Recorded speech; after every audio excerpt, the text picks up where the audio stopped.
₹15 કરોડના ખર્ચે સામખિયાળીથી શિકારપુરનો 23 કિલોમીટરનો રસ્તો નવો બનાવવામાં આવ્યો છે.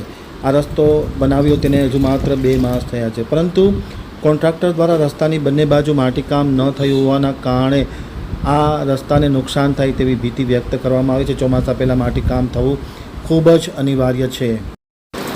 સામખિયાળી આમતક ન્યૂઝ બ્યુરોમાંથી જમાલ રાયમાનો એક વિસ્તૃત અહેવાલ. સામખિયાળીથી શિકારપુર સુધીનો 23 કિલોમીટરનો રસ્તો આજથી 2 માસ પહેલાં બનાવવામાં આવ્યો હતો. રસ્તો બનાવ્યા બાદ બંને તરફ રસ્તાની બંને બાજુ જે માટીકામ કરવું જોઈએ એ માટીકામ કરવામાં નહીં આવતા ઊંડા ખાડા પડી જાય તેવી ભીતિઓ સેવાઈ રહી છે. હજુ ચોમાસું શરૂ થયું નથી ત્યાં રસ્તાની બંને સાઈડમાં માટીકામ ન થવાના કારણે ખાડા પડવા લાગ્યા છે. અને તાજેતરમાં 2 દિવસ પહેલાં બાલાજી વેફરનું એક વાહન જે ગુડ્સ વાહન છે તે આવતું હતું ને એ ખાડામાં આવી જતાં પલટી મારી ગયું હતું.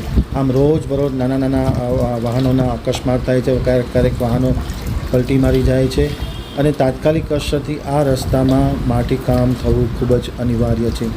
23 કિલોમીટરનો રસ્તો 2 માસ પહેલાં નવો બનાવવામાં આવ્યો છે અને સરેરાશ 15 કરોડના ખર્ચે સામખિયાળીથી શિકારપુર સુધીનો રસ્તો આ નવો બનાવવામાં આવ્યો છે. લાંબા સમયની માગણી બાદ આખરે આ રસ્તો નવો બનાવવામાં આવ્યો હતો, પરંતુ માટીકામ ન થવાના કારણે ઊંડા બંને તરફ ખાડા પડી ગયા છે. વાહનો પલટી મારી જાય તેવી શક્યતાઓ દેખાઈ રહી છે. હમણાં પણ બાલાજીનું વાહન પલટી મારી ગયું હતું. આમ જો તાત્કાલિક અસરથી આ રસ્તાની બંને સાઈડ માટીકામ કરીને રસ્તાને લેવલિંગ કરવામાં નહીં આવે તો ચોમાસામાં વધુ નુકસાન થશે અને સંભવત રસ્તાને પણ નુકસાન થશે.